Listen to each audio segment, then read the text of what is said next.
Chemical reactions of amines पढ़ रहे थे हम। Next reaction is carbylamine reaction,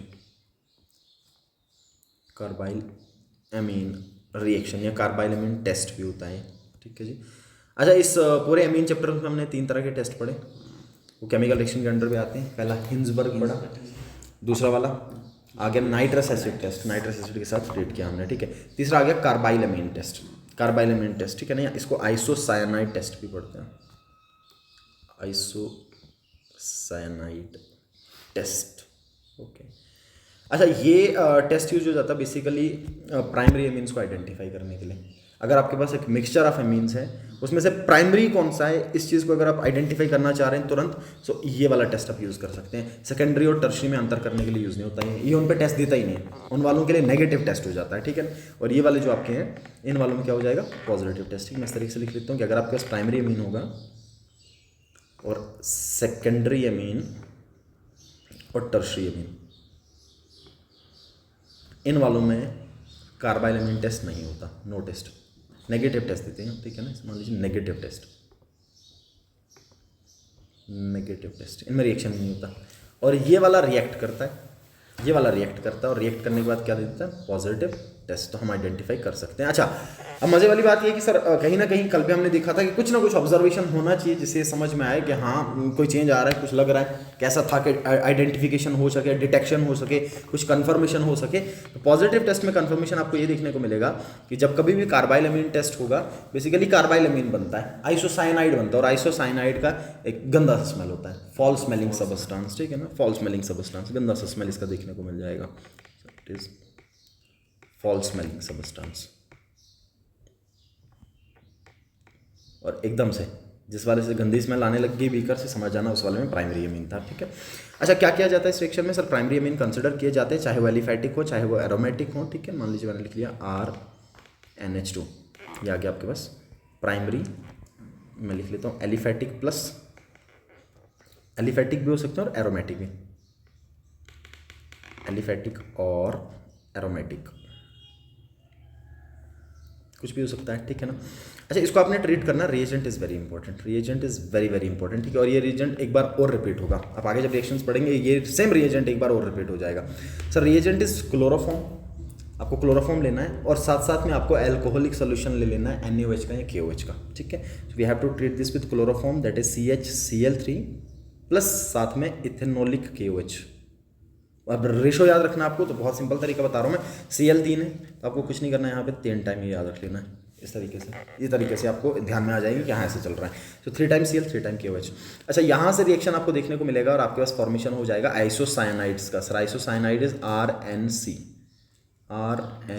this way, तो nitrogen having positive charge, carbon having negative charge, RNC। और ये जो सबस्टांस आपके पास बनेगा, this is known as carbyl amine और आइसोसाइनाइड। इसी को हम क्या पढ़ते हैं, कार्बाइल अमीन, कार्बाइल अमीन और आइसोसाइनाइड। तो कोऑर्डिनेट कौन होता है? हाँ, कोऑर्डिनेट बनेगा, तभी फॉर्मल चार्जेस लगा रखे हमने, ठीक है ना। और ये आ जाएगा इसका fall smelling substance, fall smelling, गंदा सा स्मेल होता है इसका, ठीक है ना। स्मेल बहुत इंपॉर्टेंट है। मान लीजिए इससे आगे आप कहीं एस्टर्स का फॉर्मेशन करेंगे, एस्ट्रिफिकेशन करेंगे, उनका फ्रूटी स्मेल होता है, फ्रूटी टाइप स्मेल होता है, मतलब फ्रूट्स के जैसा स्मेल होता है, सेब का जैसा स्मेल होता है, वैसा स्मेल हो जाएगा। स्मेल बहुत इंपॉर्टेंट होता है कभी कभार ऑब्जर्वेशंस के लिए। ये आएगा कार्बाइल अमीन का फॉर्मेशन आपका, प्लस साथ साथ में आपको क्या देखने को मिलेगा, बाई प्रोडक्ट्स में एक तो रेशो याद रखना है यहाँ पे 1:1:3 रेशो में ये तीनों यूज हो जाते हैं, ठीक है। अच्छा, उसके बाद बाई प्रोडक्ट में आपको क्या देखने को मिल जाएगा, आप खुद अनुमान लगा सकते हैं, यहाँ से 3 टाइम KL और यहाँ से 3 टाइम CL, तो 3 टाइम्स KCl निकल जाएगा, ठीक है। यहाँ से N, यहाँ से C, काम हो गया। सर सिर्फ हाइड्रोजन और ऑक्सीजन बचे हुए हैं अब इसके बाद, ठीक है। तो सिंपली ऑक्सीजन देख के वाटर निकाल लो, खत्म होगी बात, 3 टाइम्स वाटर निकल जाएगा। अब देख लेंगे हाइड्रोजन खुद ब खुद आपके पास 6 हो जाएंगे, 3 यहाँ से हो जाएंगे, 2 यहाँ से, 1 यहाँ से, 6 हाइड्रोजन हो जाएगा। ये बाई प्रोडक्ट में आपको देखने को मिल जाएगा, तो कार्बाइल अमीन का फॉर्मेशन, ठीक है। अच्छा, ये जो मैंने बनाया, ये इंपॉर्टेंट बात है, मैंने पहले भी बताया कि अगर आपको 1 डिग्री का अमीन बनाना है, सर बहुत सारे मेथड 1 डिग्री अमीन के बनाने को सपोर्ट करते हैं। 2 डिग्री वाला अगर आपको बनाना है तो उसमें हम कौन सा मेथड लगाते हैं, मोनोलिसिस लगा लेते हैं। और इसके अलावा अगर 2 डिग्री वाला बनाना हो तो फिर हम बनाते हैं उसको आइसोसाइनाइड से। यहाँ से 2 डिग्री बनाए जाते हैं, मैंने ऊपर रिएक्शन में भी लिखा है, एक बार फिर से सवाल में इंक्लूड करूँगा। अच्छा, मान लीजिए मैं ऐसा लिख लूँ, तो लेट्स से मैंने एनालीन कंसिडर कर लिया, दिस इज एनालीन। अच्छा, इस एनालीन पे मैं कार्बाइल अमीन टेस्ट कर दूँ, same reagent CHCl3 plus 3 times KOH, ठीक है। क्या देखने को मिलेगा सर, अपने पास बन जाएगा phenyl isocyanide NC, this way foul smelling substance, बस byproduct same, byproduct आपको सेम सेम देखने को मिलेंगे, ठीक है ना। तो यह आ जाएगा आपका फिनाइल आइसोसाइनाइड का फॉर्मेशन, ठीक है। ये आ गया आपका कार्बाइल अमीन रिएक्शन। अच्छा मान लीजिए इससे कनेक्ट करके मैं सवाल बना दूँ, तो ध्यान देना एंड पे मैं ये बनाना चाह रहा हूँ कुछ, ठीक है। इसको कनेक्ट करके सवाल बना रहा हूँ, मान लीजिए मैंने ऐसा लिख दिया सो लेट्स से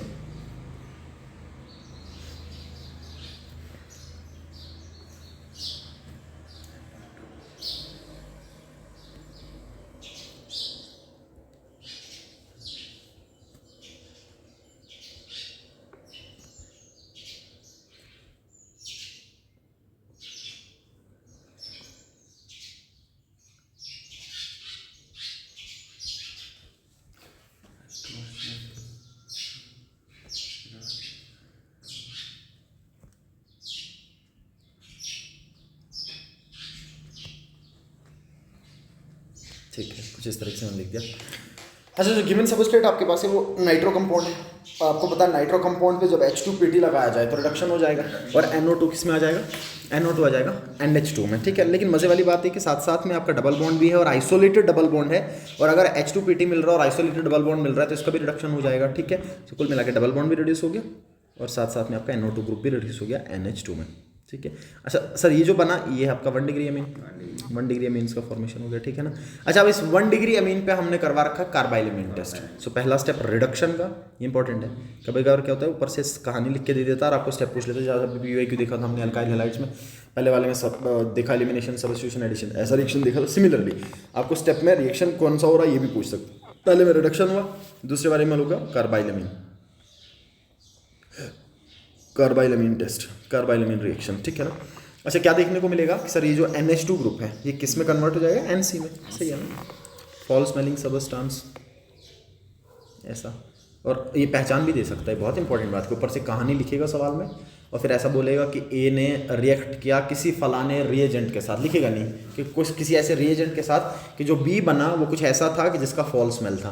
तो एकदम से समझ में आना चाहिए कि हाँ जो रिएजेंट यूज़ हुआ होगा वो कार्बाइल अमीन वाला यूज़ हुआ होगा, तो वहाँ से आप गेस लगा सकते हो, ठीक है। अच्छा, उसके बाद मैं इसका रिडक्शन कर रहा हूँ, LiLH4 लगा दिया मैंने, या अगर मैं LiLH4 ना लगा दूँ तो अब सिंपली जहाँ भी LiLH4 लगाए ना हाइड्रोजन इमेजिन करो, ऐसा इमेजिन करके चलो कि कहीं ना कहीं हाइड्रोजन ऐड होने वाला है, कुछ ना कुछ ऐसा काम होने वाला है, ठीक है। सो बेसिकली यहाँ से ऐसा लगा सकता हूँ मैं कि हाइड्रोजन ऐड होगा, ठीक है। या ये ना लगाऊँ तो PT की प्रेजेंस में भी काम कर सकता हूँ मैं। अच्छा, जब NC पे ऐड होगा सर, नाइट्रोजन पे 1 ऐड होगा, कार्बन पे 3 ऐड हो जाएंगे। तो वैलेंसी के हिसाब से अगर मैं काम चलाऊँ तो आप देखेंगे नाइट्रोजन पे 1 ऐड होगा, नाइट्रोजन पे 1 ऐड हो जाएगा, सो मैंने लिख दिया NH, और इस पे कितने ऐड हो जाएंगे, 3। कुल मिला के कन्वर्ट हो जाएगा 2 डिग्री अमीन में। सो मैंने क्या किया, 1 डिग्री से 2 डिग्री कन्वर्ट कर लिया। और जब भी 1 डिग्री से 2 डिग्री में कन्वर्ट करना है आपको, 2 तरीके हैं सिर्फ। सर एक तरीका तो ये कि आप एमोनोलिसिस कर दो, रिएजेंट के साथ ट्रीट कर दो, RX के साथ फिर से ट्रीट कर दो, इसको किसी भी RX के साथ 2 डिग्री में कन्वर्ट हो जाएगा। या दूसरा तरीका ये कि पहले कार्बाइल अमीन करवा दो, उसको NC में कन्वर्ट करो और उसके बाद रिडक्शन कर दो, फिर से रिडक्शन करवा दो, काम हो जाएगा फिर से, ठीक है ना। इस तरीके से 2 डिग्री में हम कन्वर्ट कर सकते हैं, ये बहुत इंपॉर्टेंट है, ठीक है जी। NC के थ्रू काम हो जाएगा। ये आ गया कार्बाइल अमीन रिएक्शन। अच्छा, इसके बाद जो नेक्स्ट टाइप के रिएक्शंस इसमें आपको देखने को मिल जाते हैं, नंबर 5 टाइप में लिख लेता हूँ, एसाइलेशन रिएक्शन। ये इजी, एसाइलेशन रिएक्शन, ठीक है जी। जो हमने ऊपर कल भी किया था कैपिंग में, जब हमने एनालिन का कैपिंग किया था, ठीक है। अच्छा, एसाइलेशन रिएक्शन में आपको क्या करना है, एसाइलेटिंग एजेंट्स के साथ ट्रीट करना है जैसा एसाइलेशन होता है, ठीक है ना। तो मान लीजिए मैंने क्या कर लिया, मैंने कोई कंसिडर कर लिया, लेट्स से RNH2, मैंने 1 डिग्री में कंसिडर कर लिया, ठीक है। अच्छा, मैं इसको ट्रीट कर लेता हूँ एसिटिक एनहाइड्राइड के साथ, जिसको हमने ग्रुप को प्रोटेक्ट करने के लिए भी ऊपर यूज़ किया था, कैपिंग के लिए यूज़ किया था, जिसकी वजह से NH2 ग्रुप प्रोटेक्ट हो जाता था और इसके बाद इसका जो एक्टिवेटिंग पावर था वो भी कम हो जाता था, ठीक है। तो मैंने इसको ट्रीट कर दिया एसिटिक एनहाइड्राइड के साथ। So let's say we have CH3 C double bond O C double bond O and CH3। Acetic anhydride के साथ मैंने ट्रीट कर दिया पायरिडीन की प्रेजेंस में, पायरिडीन की प्रेजेंस में, ठीक है ना, क्योंकि एसिडिक बाई प्रोडक्ट निकलेंगे, वो न्यूट्रलाइज कर देगा। अच्छा, मैंने ऐसा किया, अब सिंपल ये इमेजिन कर सकते हैं कि सर आपको एनहाइड्राइड का बॉन्ड तोड़ना पड़ेगा, सही है, तोड़ दिया मैंने एनहाइड्राइड बॉन्ड, यहाँ से बनेगा CH3COO नेगेटिव, एक एच लेके भाग जाएगा, इसी कर दूँ मैं, तो यहाँ से ये पूरा ग्रुप आके इसके साथ जुड़ेगा और कुल मिला के आपके पास कुछ इस तरीके से we have this R N, N के साथ में एक एच बचेगा और यहाँ से ये वाला जो ग्रुप आपका एसाइल वाला ग्रुप है, सीलियम वाला जो ग्रुप होगा that is C double bond O and CH3, ये जुड़ जाएगा and there is formation of amide. Amides का फॉर्मेशन आपको देखने को मिलेगा। This is amide linkage, NHC double bond O, this is amide linkage. कौन सा लिंकेज हो जाएगा? एमाइड लिंकेज, एमाइड लिंकेज जो कहीं ना कहीं प्रोटीन्स में आप पेप्टाइड बॉन्ड से भी पढ़ते हैं, same peptide bond amide linkage होता है वो, ठीक है ना। एमाइड्स का फॉर्मेशन हो जाएगा। अच्छा, जब एमाइड्स का नॉमेनक्लेचर आपने लिखना है तो आपको कुछ नहीं करना है, आपको N के साथ में जो ग्रुप दिख रहे हैं पहले उसका नाम लिखना है और उसके बाद C डबल बॉन्ड O वाले पूरी चेन को गिन के एमाइड्स की फॉर्म में लिख देना है। So this is N alkyl and then ethanamide या एसेटामाइड, ठीक है ना। So this is N alkyl ethanamide, ethanamide, N alkyl ethanamide का फॉर्मेशन आपको देखने को मिलेगा। कुल मिला के एमाइड्स बनेंगे, कुल मिला के क्या बन जाएंगे?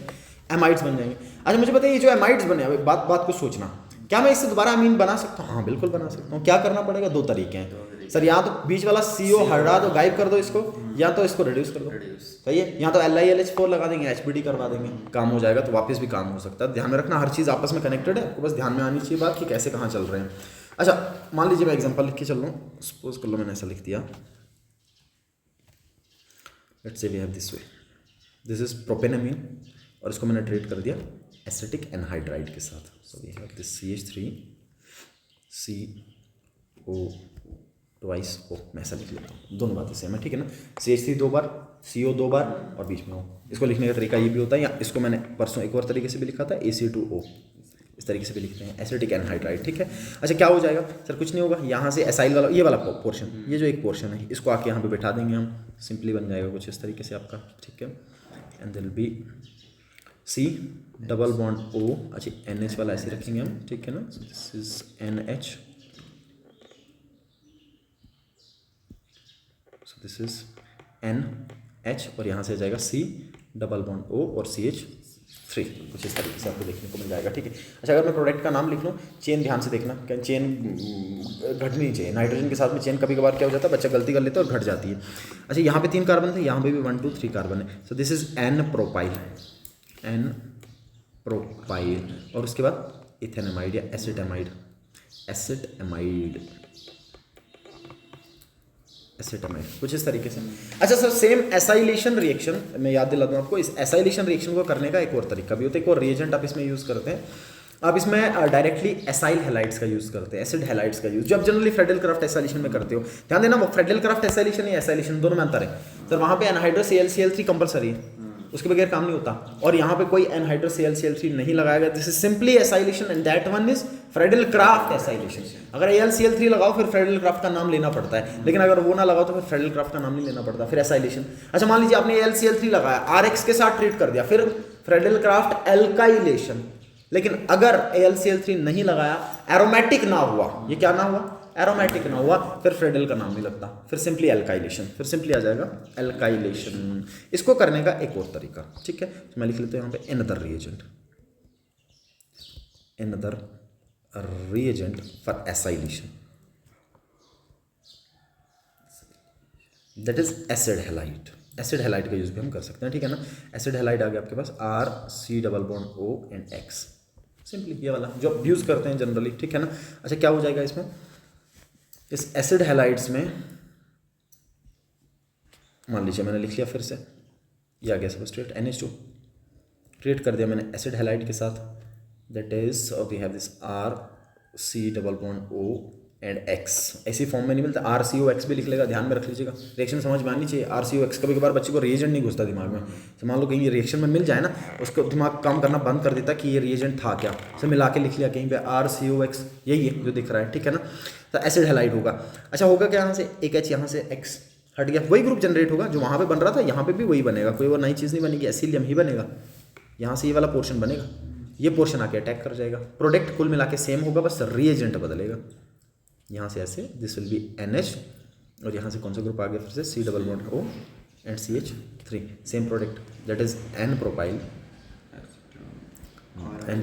एसिटामाइड, एसिड एमाइड, ठीक है। CH3 की जगह पे R भी लगा सकता हूँ मैं, तो एक कम कर लो, पिछले वाले को R को हटा के CH3 लगा देता हूँ, सेम ही बात है ना, यहाँ पे CH3 लगा देता हूँ, वो आ जाएगा। अगर R लिख लेता तो फिर N प्रोपाइल, और अगले वाले में नाम लेना थोड़ा मुश्किल हो जाता क्योंकि मेरे को चेन का पता नहीं होता, ठीक। फिर एमाइड बन जाता, इतना मैं लिख लेता, ये बन जाएगा जी, 2 रिएजेंट यूज़ हो जाते हैं इसमें, ठीक है। अच्छा, इसमें एक इंपॉर्टेंट रिएक्शन आपको जो देखने को मिलेगी, ध्यान से देखिएगा सर। अगर मैं क्या कर दूँ, ये जो मैं एसाइल ग्रुप ऐड कर रहा हूँ, अगर इस एसाइल ग्रुप में फिनाइल प्रेजेंट हो, अगर इस एसाइल ग्रुप में कहीं पे फिनाइल प्रेजेंट हो और मैं ऐड कर दूं, उसको हम पढ़ते हैं बेंजोइलेशन या क्या एसाइलेशन।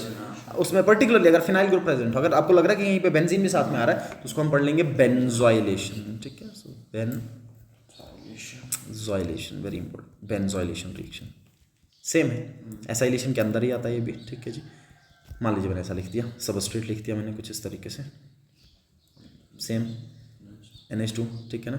अब मैं ट्रीट किसके साथ करूँगा सर, या तो आप एसिड हैलाइड के साथ ट्रीट कर लीजिए और इजी हो जाएगा। सो मैंने ऐसा कुछ कंसिडर कर लिया और साथ में लिख लिया C डबल बॉन्ड O और Cl, ठीक है। हट गया, HCl हट गया, ये पूरा ग्रुप आके अटैच हो गया और कुछ इस तरीके से आपके पास प्रोडक्ट का फॉर्मेशन बन जाएगा। दिस विल बी NH, और यहाँ से क्या आ जाएगा आपके पास C डबल बॉन्ड O और साथ में फिनाइल।